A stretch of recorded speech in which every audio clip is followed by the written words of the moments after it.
다 같이 민수기 10장 11절 12절의 말씀을 읽겠습니다.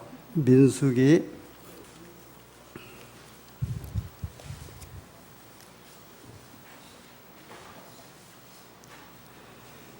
구약성경 212쪽입니다. 민수기 10장 11절입니다.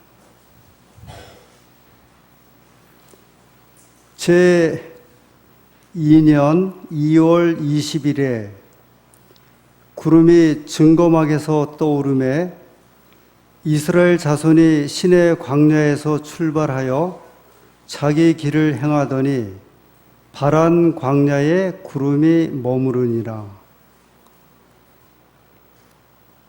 민수기 10장 11절 12절 말씀이었습니다. 제가 상의를 벗겠습니다.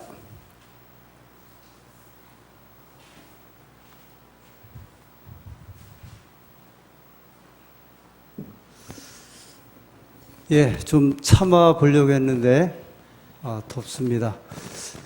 김영란 집사님도 뭐 이렇게 입고 있느라고 그러십니까?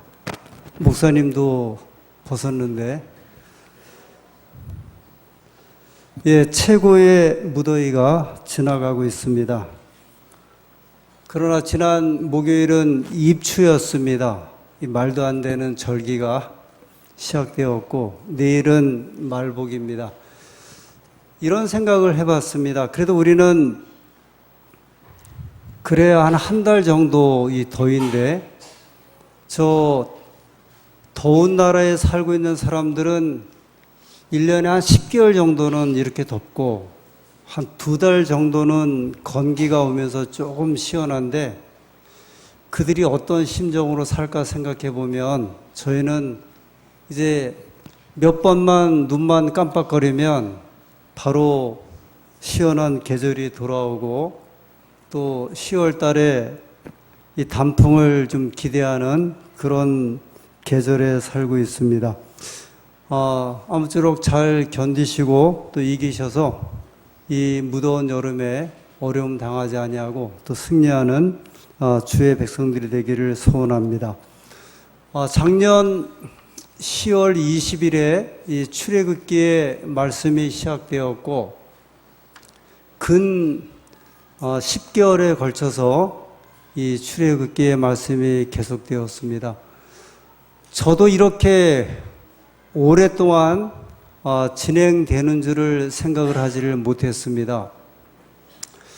하나님께서 이 출애굽의 과정과 경로를 통해서 우리에게 말씀해 주셨고 앞으로 나아갈 길이 많이 있지만 저는 이제 오늘 안식일과 이 다음 안식일을 마지막으로 이 출애굽에 대한 말씀을 마치고자 합니다. 그래서 오늘은 민수기 10장 11절부터 시작되는 이스라엘 백성들의 마지막 그 과정을 통해서 우리에게 주시는 귀한 은혜와 기별을 함께 나누고자 합니다. 이스라엘 백성이 출애굽해서 이제 근 15개월의 시간이 흘러가게 되었습니다. 하나님께서 이스라엘 백성들을 애굽에서 출애굽시키셔서 홍해를 지나 시내산까지 이르게 하셨고 시내산에서 한 1년여 이상의 그 시간을 통해서 하나님의 법을 허락하셨고 또 성소를 건축하게 하셨고 제사장들을 세우게 하셨고 그리고 이스라엘 백성들의 조직을 이루게 되었습니다. 민수기 10장 11절에 제2년 2월 20일에 성소 위에 구름이 떠오르기 시작을 합니다. 성소 위에 있는 구름이 움직인다는 사실은 이스라엘 백성들에게 이제 출발하자 하는 그런 이제 신호가 되었습니다. 이 구름이 천천히 움직이기 시작을 하면서 백성들이 장막을 걷기 시작을 했고 하나님께서 약속하신 이 가나안 땅으로 그 걸음을 옮기게 되었습니다. 그래서 마침내 출애굽하여 15개월째 되는 그 지경에 바란 광야에 도착을 하게 되었고, 이 바란 광야는 가나안 그 변경에 해당했던 그런 지역이었습니다. 이스라엘 백성들이 꽤 피곤한 여행을 하였습니다. 아무리 낮에 구름 기둥으로 인도하고 밤에 불 기둥이 함께 한다고 했지만 걷는다고 하는 것은 여간 힘든 일이 아닙니다. 객지 생활은, 그리고 정처 없이 걸어야 하는 이 생활은 백성들에게 피곤함을 가중시켰고 또 서로 간에 불편함과 힘듦을 함께 했습니다. 그래서 서로 싸우기도 하고 틈만 나면 원망하기도 하고 불평도 했습니다. 물이 없을 때에는 목총을 돋구어서 모세에게 항의를 하기도 했고, 배고플 때는 우리를 광야에서 굶어 죽게 하느냐고 고래고래 소리를 지르기도 했습니다. 사람이 살다 보면 다 그럴 수 있는 것 아닙니까? 그렇게 애지중지하고 살을 맞대고 사는 부부들도 틈만 나면 싸우고 던지고 하지 않습니까? 이스라엘 백성이 애굽을 떠나 광야 생활하다 보니 그렇게 되었습니다. 자리 잡지 못한 사람들의 이 불안정한 모습이기도 했습니다. 그러나 이제 그 모든 고난과 불평과 원망을 뒤로하고 가나안이 눈앞에 보이는 지점에 이르게 되었습니다. 기대가 컸습니다. 눈물이 핑 돌았습니다. 이 얼마 만의 시간인가? 젖과 꿀이 흐르는 땅, 목매에도 잊지 못할 하나님이 약속하신 가나안 땅에 이르게 된 것이었습니다. 백성들의 마음은 점차 흥분으로 설레기 시작을 합니다. 누가 먼저랄 필요도 없이 찬미가 시작됩니다. 이제 백성들의 마음속에는 이미 가나안 땅에서 있을 일들로 인해 마음이 부풀기 시작을 합니다. 내가 가나안에 들어가면 양지 바른 곳에 남쪽으로 향한 집을 짓고 살겠다고 결심을 합니다. 채마밭을 만들고 밭에는 12과일나무를 심고 저녁이면 야외에 마련된 식탁에 앉아 저 해지는 서편을 바라보면서 우리 아들과 딸들에게 이렇게 말하리라. 얘들아, 아빠가 애굽에 있을 때 그 죽을 고생하다가 하나님이 허락하신 이 땅에 들어왔단다. 애굽에서 그 고생이 얼마나 심했는지 너희 그 열재앙 때, 그 홍해바다를 건널 때 아마 너희들이 그 경험을 한다고 하면 죽었다 깨어나도 그 고생은 하지 않겠다고 할 것이다. 백성들이 얼마나 기뻐했겠습니까? 남의 나라에서 노예 생활하며 간신히 살아오다가 이제 자유의 몸이 되어서 하나님이 약속하신 젖과 꿀이 흐르는 땅에 들어온다고 하는 사실을 생각할 때 그 기쁨은 이루 말할 수가 없었을 것입니다. 그런데 백성들이 그 가나안 변경에 이르게 되었을 적에 모세에게 이렇게 이야기를 합니다. 저 가나안 땅이 어떤 땅인지 우리가 알 수 없으니 정탐꾼을 보내자고 제안을 합니다. 정말 그 땅에 젖과 꿀이 흐르는지, 그들은 무엇을 먹고 사는지, 얼마나 강한 군대가 있는지 모세가 하나님께 말씀을 드렸고 하나님께서 허락하셔서 백성들의 큰 기대와 열렬한 희망을 가슴에 안고 12지파의 족장들이 정탐꾼이 되어서 가나안 땅에 들어가게 되었습니다. 백성들이 이제나 저제나 했습니다. 마치 먼 곳을 떠난 남편이 돌아올 시간이 되면 아낙네가 그 동구 밖을 젖은 손을 치마에 훔치며 쳐다보듯이 젖과 꿀이 흐르는 땅 가나안을 자꾸 쳐다보았습니다. 학수고대했습니다. 하루가 지나고 이틀이 지나고 일주일이 지나고 한 달이 지났습니다. 이렇게 해서 40일이 지났습니다.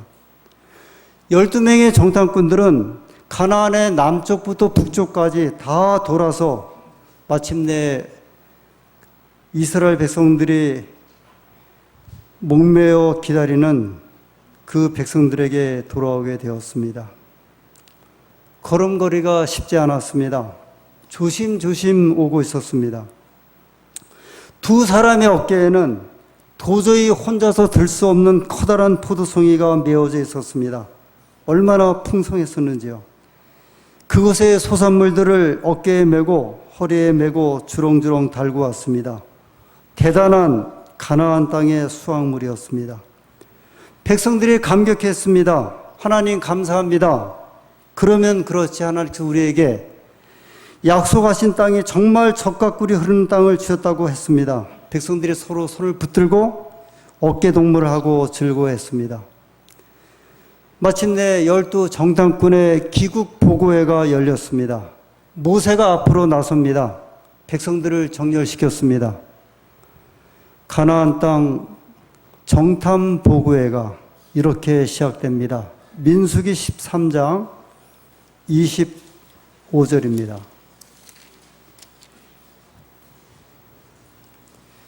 민수기 13장 25절.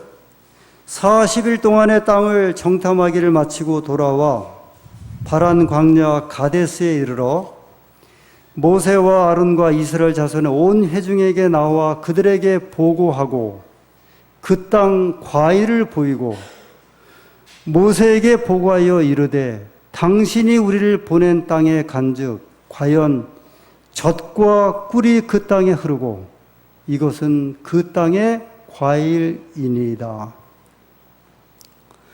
우리가 듣던 소문대로입니다. 기가 막힌 땅입니다. 정말 젖과 꿀이 흐르는 땅이었습니다. 그리고 그 다음에 이렇게 정탐꾼들은 이야기합니다. 28절. 그러나 그 땅 거주민은 강하고 성읍은 견고하고 힘이 클 뿐 아니라 거기서 아낙 자손을 보았으며 아말렉인은 남방 땅에 거하고 헤딘과 여부스인과 아모리인은 산지에 거하고 가나안 사람들은 해변과 요단가에 거주하더이다. 기가 막힌 보고를 한 다음에 28절에 이 정탐꾼들의 시작은 그러나 그렇게 시작을 합니다. 무슨 말이죠? 부정적인 표현이죠. 그러나 그 땅 거민은 다 찼다고 이야기를 합니다. 아말렉 사람들은 남쪽에 거하고 헷 사람들, 여부스 아모리 사람들은 산지에 있고 가나안 사람들은 해변과 요단가에 있고. 이게 무슨 이야기예요? 우리가 들어가서 살 만한 땅은 한 손바닥도 없습니다. 더군다나 그 백성들을 보니 신장이 아주 장대한 거인들이었습니다. 그러면서 이렇게 또 이야기를 합니다. 30절. 갈렙이 모세 앞에서 백성을 조용하게 하고 이르되 우리가 곧 올라가서 그 땅을 취하자 능히 이기리라 하나. 31절. 그와 함께 올라갔던 사람들은 이르되 우리는 능히 올라가서 그 백성을 치지 못하리라. 그들은 우리보다 강하니라 하고 이스라엘 자손 앞에서 그 정탐한 땅을 악평하여 이르되 우리가 돌아다니며 정탐한 땅은 그 거주민을 삼키는 땅이요 거기서 본 모든 백성은 신장이 장대한 자들이며. 가면 갈수록 이 백성들의 보고는 이스라엘 백성들의 기대와 희망을 좌절시키는 이런 보고였습니다. 그들은 말하기를 단언해서 이야기를 합니다. 우리들은 그 땅을 정복하지 못합니다. 어쩌면 이스라엘 백성들이 12명의 정탐꾼들의 그 보고 가운데 이들의 그 이야기가 맞는 보고일 수도 있습니다.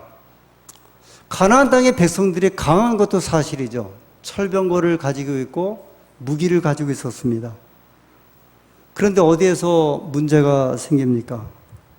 민수기 13장 31절에 우리는 그 땅을 점령할 만큼 강하지 못하다. 성경에는 우리는 능히 올라가서 그 땅을 차지할 수 없습니다. 이것은 백성들의 문제나 정탐꾼들의 문제는 아닙니다. 하나님이 하실 일이고 하나님께서 앞으로 이 일을 주관하실 일인데 이 정탐꾼들이 보고회 앞에서 말하기를 우리는 그 땅을 정복할 수 없습니다. 생각해 보시죠. 이스라엘 백성들이 원래부터 무기가 있었습니까? 군대가 있었습니까? 어깨에 둘러맨 짐보따리, 주렁주렁 매달린 아이들, 그리고 걸음이 한없는 양과 염소들을 이끌면서 어차피 그들의 힘으로는 가나안을 정복할래야 정복할 수가 없었습니다. 민수기 13장 33절, 거기서 또 네피림 후손 아낙 자손 거인들을 보았나니 우리는 스스로 보기에도 메뚜기 같으니 그들의 보기에도 그와 같았을 것이니라. 우리는 스스로 보기에도 메뚜기 같다는 이 말에 나타난 이상한 감정이 점차적으로 백성들 사이에 퍼지기 시작을 합니다. 아니, 한두 명도 아니고 12명의 정탐꾼 중에 몇 명이나 이렇게 보고를 하기 시작을 해요? 10명의 정탐꾼들이 소리 높여 이야기를 할 때 이 백성들은 얼마나 무서웠으면 저들이 저렇게 말할까? 알 수 없는 감정이 올라오기 시작을 합니다. 우리가 메뚜기 같다면 저들은 사자와 코끼리란 말인가? 그러나 여러분, 여기 아주 중요한 사실은 메뚜기 같다는 말은 하나님께서 주신 말이 아니라 정탐꾼 스스로 우리가 보기에도 우리가 메뚜기 같습니다. 하나님께서 이스라엘을 메뚜기같이 본 것도 아니요, 가나안 족속이 이스라엘을 메뚜기같이 본 것도 아닙니다. 10명의 정탐꾼 스스로 자기들을 비하시켰습니다. 하나님을 메뚜기같이 생각을 했습니다. 이 말을 듣는 백성들 스스로도 자기들을 메뚜기같이 생각했습니다. 여러분, 이후에 이스라엘 백성들이 어떠했습니까? 민수기 14장 1절부터 3절입니다. 온 회중이 소리를 높여 부르짖으며 밤새도록 백성이 곡하였더라. 이스라엘 자손이 다 모세와 아론을 원망하며 온 회중이 그들에게 이르되 우리가 애굽 땅에서 죽었거나 이 광야에서 죽었다면 좋았을 것을 어찌하여 여호와가 우리를 그 땅으로 인도하여 칼에 망하게 하려 하는고 우리 처자가 사로잡히리니 애굽으로 돌아가는 것이 낫지 아니하랴. 이 10명의 정탐꾼들의 보고를 듣고 이스라엘 백성들이 밤새도록 백성이 곡하며 하나님을 원망하는 모습이 나옵니다. 전에 안산교에서 목회하셨던 이경호 목사님이 대학교 졸업할 때 논문의 제목이 이스라엘 백성들의 원망에 대한 연구, 그게 논문의 제목이었어요. 이 출애굽에 보면 이스라엘 백성이 10번 하나님께 원망하고 통곡하는 그 말씀이 나오는데 그걸 가지고 이경호 목사님이 논문을 썼다니까요. 근데 한 번은 논문 이렇게 디펜스를 하는데 한 교수님이 아니, 이스라엘 백성들의 이 원망도 논문의 제목이 될까? 그렇게 한번 이야기하시더라고요. 이게 논문거리가 되는 이야기가 시작된 거예요. 이스라엘 백성들이 곡하는 데는 일가견이 있었습니다. 밤새도록 통곡하고 원망했습니다. 모세를 원망하고 아론을 원망하고 하나님을 원망합니다. 차라리 우리가 애굽에서 죽었거나 광야에서 죽었다면 좋았을 것이라고 한탄하기 시작을 합니다. 돌아가자는 부르짖음이 번져나가기 시작을 합니다. 저 모세를 치워버리고 장관을 하나 세우자 이렇게 이야기를 합니다. 여호수아와 갈렙이 호소를 합니다. 두 정탐꾼이었습니다. 하나님의 계시니 걱정하지 말자. 우리가 그 능력의 하나님을 잊어버렸느냐? 9절의 말씀입니다. 오직 여호와를 거역하지 말라. 또 그 땅 백성을 두려워하지 말라. 그들은 우리 먹이라. 그들의 보호자는 그들에게서 떠났고 여호와는 우리와 함께 하시느니라. 그들을 두려워 말라 하나. 뭐라고 이야기를 했어요? 저 가나안에 있는 사람들 우리 밥이라 그랬어요. 우리 먹이다. 먹기만 하면 되지 않느냐? 하나님이 차려놓은 밥상인데 왜 먹이가 되었는데 우리가 그것도 먹지 못하고 좌절하고 있느냐. 그러나 거대한 실망의 분위기가 백성들을 압도합니다. 호소가 먹혀 들어가지 않습니다. 백성들이 마침내 여호수아와 갈렙을 돌로 치려고 합니다. 너희도 같이 가서 봐놓고 왜 지금 여기 와서 이렇게 하느냐? 치사하다, 배신자다, 물러나게 합니다. 하나님께서 분노하셔서 이렇게 말씀하셨습니다. 내가 그들을 쳐서 멸하고 다시 다른 나라를 세우겠다. 전염병으로 그들을 치겠다. 그들이 10번씩이나 나를 시험하고 대적했다. 이렇게 말씀하셨습니다. 모세가 하나님께 간구합니다. 민수기 14장 15절. 이제 주께서 이 백성을 한 사람같이 죽이시면 주의 명성을 들은 열국이 말하여 이르기를 여호와가 이 백성에게 주기로 맹세한 땅에 인도할 능력이 없었으므로 광야에서 죽었다 하리이다. 하나님, 지금 이렇게 하시면 이웃나라 백성들이 비웃습니다. 하나님이 구원할 능력이 없어서 진이 빠져서 그런가 생각할 것입니다. 19절. 구하옵나니 주의 인자의 광대하심을 따라 이 백성의 죄악을 사하시되 애굽에서부터 지금까지 이 백성을 사하신 것 같이 사옵소서. 모세가 하나님 앞에 기도하면 하나님, 원래부터 이스라엘 백성들 이런 백성들 아닙니까? 저 애굽에서 여기까지 이렇게 하지 않았습니까? 하나님께서 마침내 선언을 하십니다. 20세 이상 되는 사람들은 광야에서 다 죽으리라. 누구와 누구를 제외하고요? 여호수아와 갈렙을 제외하고 20살 이상 된 사람들은 가나안 땅에 들어가지 못하고 다 죽게 될 것이다. 그리고 이스라엘 백성들은 가나안으로 들어가는 것이 아니라 다시 광야로 돌아가리라. 얼마 동안이요? 12명의 정탐꾼이 가나안을 40일 동안 정탐한 것처럼 그 40일을 하루로 계산해서 몇 년 동안이요? 40년 동안 광야 생활을 해요. 그리고 10명의 정탐꾼은 재앙으로 죽으리라 하셨습니다. 마침내 40년의 길고도 쓰라린 광야 생활로 되돌아가게 되었습니다. 이 가데스 바네아에서 가나안까지는 하루길이었어요. 이 하루를 넘어가지 못하고 이스라엘 백성들이 40년 동안 광야로 돌아가게 되었습니다. 민수기 14장 33절입니다. 너희 자녀들은 너희의 패역한 죄를 지고 너희의 시체가 광야에서 소멸되기까지 40년을 광야에서 방황하는 자가 되리라. 이때부터 이제 40년이 차기까지 이스라엘 백성들의 여행로가 성경에 소개되지 않습니다. 여기 하나님 말씀하신 대로 유리 방황하게 되는데 저들이 광야에서 얼마나 고생하게 되었는지 그 역사적인 사실들이 성경에 잘 소개되지 않습니다. 그들이 광야에서 한 일은 죽을 때까지 장막을 치거나 걷거나 그리고 돌아가신 분들을 끊임없이 묻어야 하는 그 역사를 계속하게 되었습니다. 이 일에 대해서 대쟁토학원 241페이지에 이렇게 말씀하셨습니다. 이스라엘 백성들이 광야에서 40년을 유랑할 수밖에 없는 것은 하나님의 뜻이 아니었다.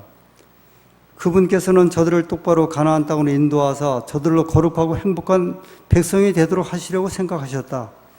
그러나 저희가 믿지 아니하므로 능히 들어가지 못하였다. 배반과 배교로 인하여 저들은 광야에서 죽고 그 대신으로 일으킴을 입은 자들이 허락하신 땅에 들어가게 되었다. 이와 마찬가지로 그리스도의 재림이 이렇게 늦어지고 하나님의 백성들이 죄와 슬픔의 세상에서 이렇게 오랫동안 머물러 있을 수밖에 없는 것도 하나님의 뜻은 아니다. 그러나 불신은 저들을 하나님에게서 떠나게 하였다. 이렇게 말씀하셨습니다. 제가 한번 소개한 책이 있습니다. 그 이청준 작가가 쓴 당신들의 그 천국이라는 책입니다. 그 수록도 한센시병 환자들이 머물러 살았던 수록도에 대한 하나의 그 소설입니다.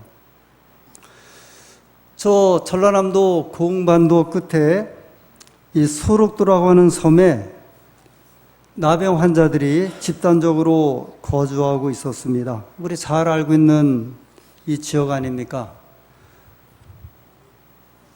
삶의 희망을 잃어버린 환자들이 강제적으로 이끌려온 막장입니다. 하나운이란 그 시인이 그 보리필이라고 하는 그 시를 쓰셨죠. 그 수록도로 이렇게 막 그 끌려가면서 그가 지었던 그 시입니다. 마지막을 사는 사람들이 몰려왔던 그런 섬이었습니다.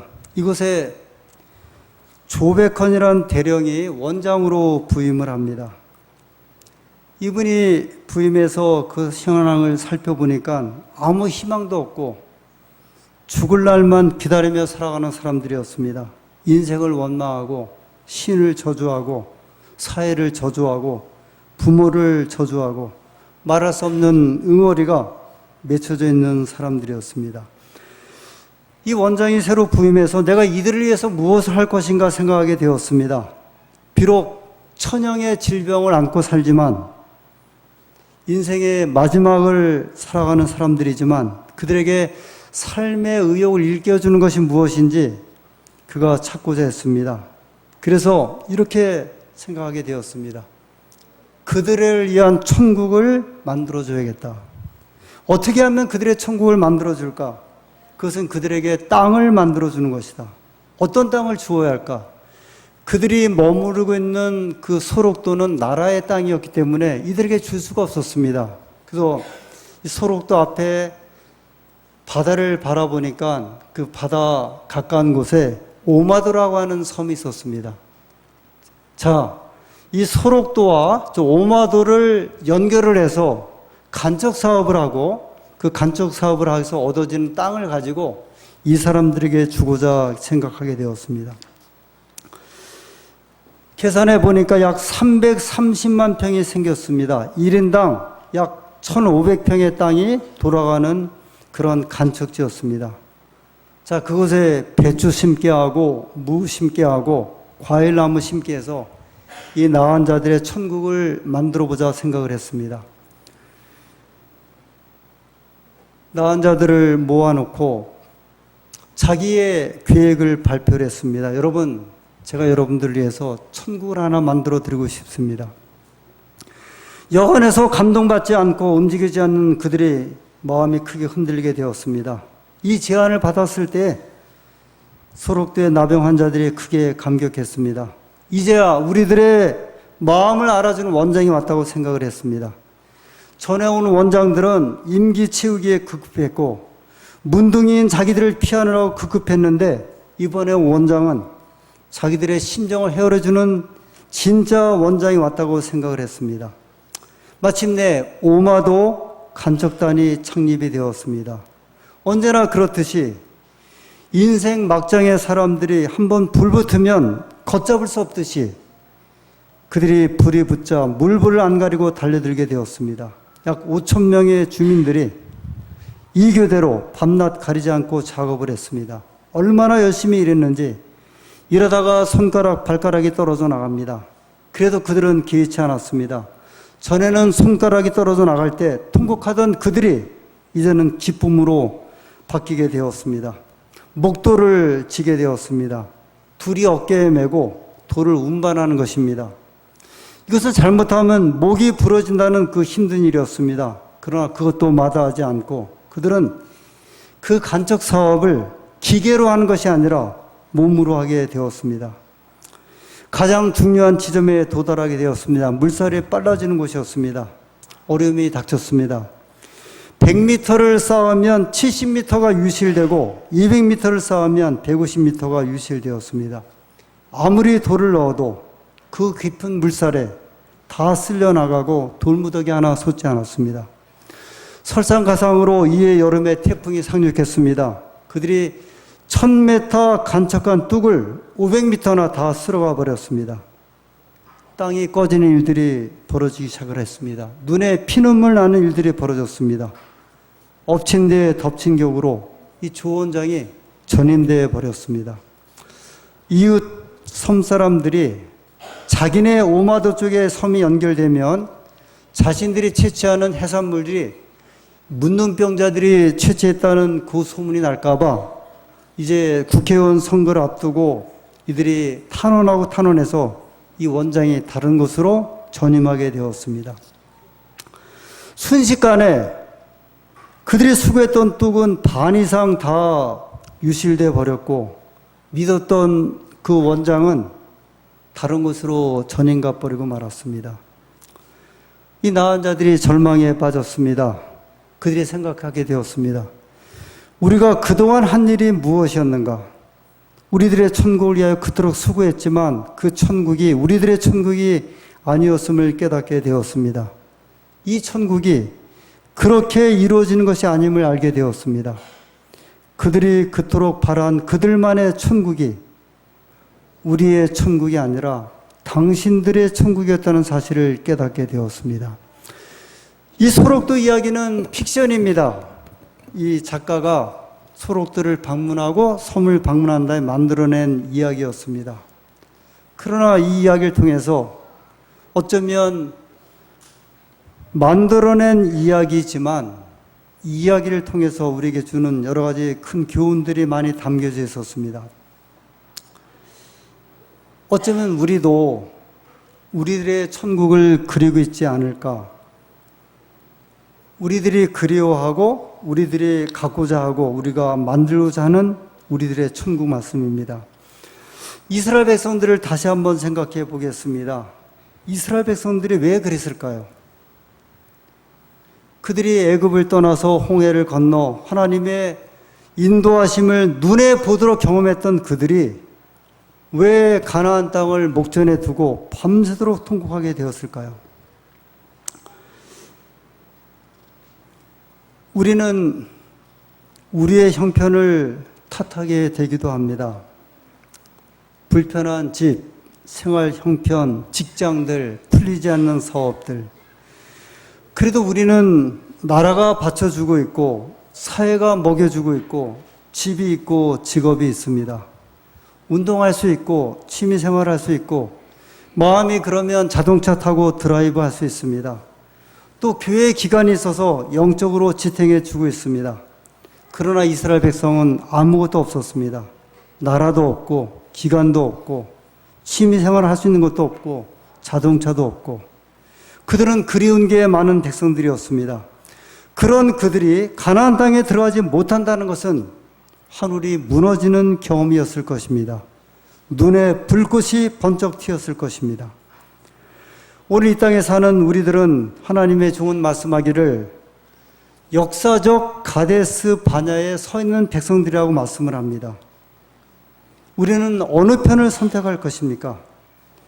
하나님께서는 이스라엘의 반역과 불신에도 불구하고 모든 여정에 있어서 그들과 함께 하셨습니다. 그들이 40년 동안 하나님이 먹이지 않으셨으면, 그들에게 마시지 아니하게 하셨으면 그들은 아무것도 먹고 살 수 없었습니다. 구름 기둥과 불 기둥이 그들과 함께하였고 만나는 끊어지지 않고 내렸습니다. 신발과 의복은 헤어지지 않았습니다. 마찬가지로 하나님께서는 오늘 우리와 함께 사신다고 말씀하셨습니다. 바로 이 점이 오늘날 여러분과 저로 하여금 계속적으로 이 여행을 계속할 수 있는 동기가 될 것입니다. 오늘 우리에게 작은 하늘들이 무너지는 경험들을 많이 할 것입니다. 요한계시록 6장 14절에 보면 마지막 때에 하늘이 종이축이 말리는 것 같이 떠나가고 각 산과 섬이 제자리에서 옮기는 시대에 살게 될 것이라고 말씀하셨습니다. 어쩌면 오늘 우리는 작은 하늘이 무너지고 작은 하늘이 떠나가는 세상 가운데 살아가고 있을지 모릅니다. 우리가 살아가고 있는 이 세상은 안팎으로 우겨싸움을 당하는 세상 가운데 살아가고 있습니다.